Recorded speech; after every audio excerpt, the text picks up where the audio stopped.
Assalamualaikum warahmatullahi wabarakatuh. Di sini adalah mata kuliah perihal manajemen pajak ya, di mana akan menjelaskan tentang manajemen rugi fiskal dan strategi pemasaran.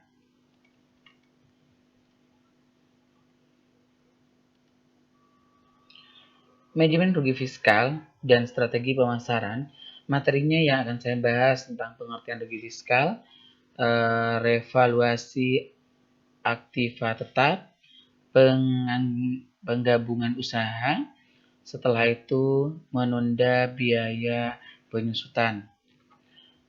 Pengertian rugi fiskal. Laba atau rugi fiskal adalah hasil dari perhitungan laba atau rugi komersial setelah dilakukan penyesuaian atau koreksi fiskal, baik positif ataupun negatif. Jadi untuk laba fiskal itu pengertiannya hasil keseluruhan laba ya, dari perhitungan laba atau ruginya, rugi atau laba. Jadi itu yang disebut dengan laba atau rugi fiskalnya. Jika pengeluaran yang diperkenankan setelah dikurangkan dari penghasilan bruto, didapat kerugian tersebut dikompensasikan dengan menghasilkan neto atau laba fiskal selama 5 tahun berturut-turut. Sedangkan revaluasi aktiva tetap ya, Anda tahu tentang aktiva tetap apa saja ya? Pastinya tahu aktiva tetap itu.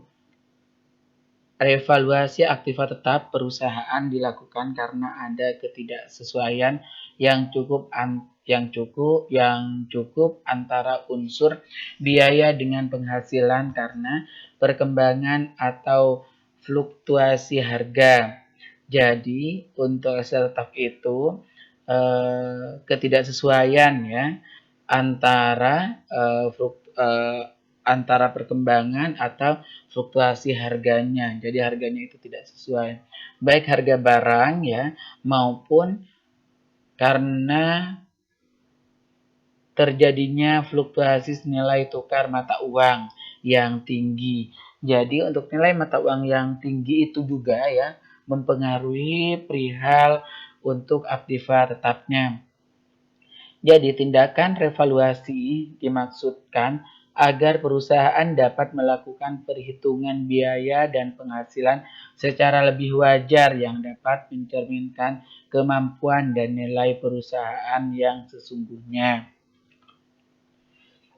Manfaat revaluasi aktiva tetap yang pertama, posisi kekayaan perusahaan yang tercermin dalam neraca perusahaan akan menunjukkan posisi yang sama atau mendekati harga pasar yang wajar. Yang kedua, terjadi peningkatan struktur modal di mana perbandingan antara pinjaman dengan modal sendiri membaik sehingga memudahkan dalam mencari dana melalui pinjaman. Yang ketiga, perhitungan biaya dan penghasilan dilakukan secara lebih wajar. Selanjutnya adalah dasar penilaiannya. Berdasarkan nilai pasar atau nilai wajar yang ditetapkan oleh perusahaan, jasa penilaian yang diakui oleh pemerintah. Ketentuan penilaian. Perusahaan dapat melakukan revaluasi setelah memenuhi semua kewajiban pajaknya sampai dengan masa pajak terakhir sebelum dilakukan revaluasi. Revaluasi meliputi seluruh atau sebagian aktiva tetap perusahaan, termasuk aktiva tetap yang pernah dilakukan penilaian kembali sebelumnya. Revaluasi kembali paling cepat dilakukan setelah 1 tahun bukunya. Aktiva tetap yang direvaluasi adalah aktiva tetap berwujud yang berada di Indonesia, yang dimiliki dan dipergunakan untuk pendapatan menagih dan memelihara penghasilan yang merupakan objek pajaknya. Evaluasi berdasarkan nilai pasar atau nilai wajar yang ditetapkan oleh perusahaan jasa penilaian yang diakui oleh pemerintah. atas selisih lebih antara nilai aktiva setelah direvaluasi dengan sebelumnya dikenakan PPh 10% bersifat final. Dalam hal besarnya PPh final atas revaluasi tersebut terutang lebih dari 2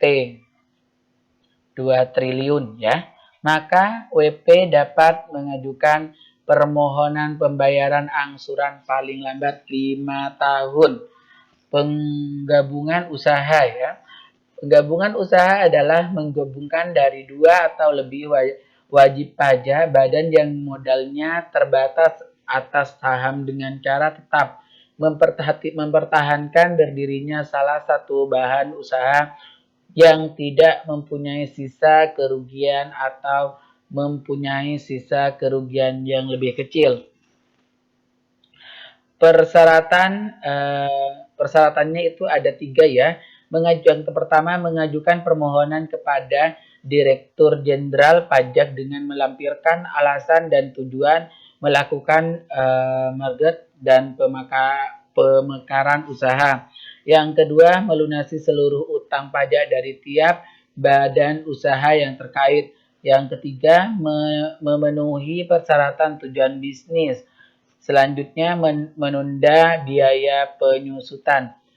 Menunda biaya penyusutan, harta berwujud hanya diperbolehkan bagi wajib pajak yang bergerak dalam bidang usaha tertentu dengan kriteria bahwa harta berwujud tersebut berupa aktiva tetap yang dimiliki dan digunakan serta merupakan komoditas pokok dalam bidang usaha tertentu seperti bidang usaha kehutanan, perkebunan tanah keras, dan peternakan.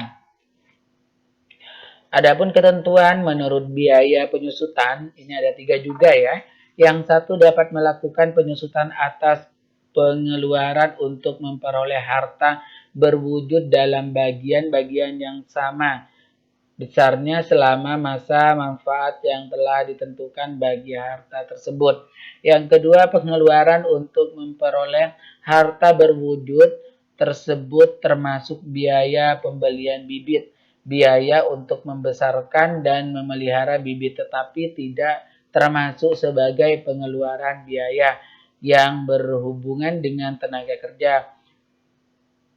Penyusunan atas pengeluaran untuk memperoleh harta berwujud tersebut dimulai pada bulan produksi komersial, yakni bulan di mana penjualan mulai dilakukan.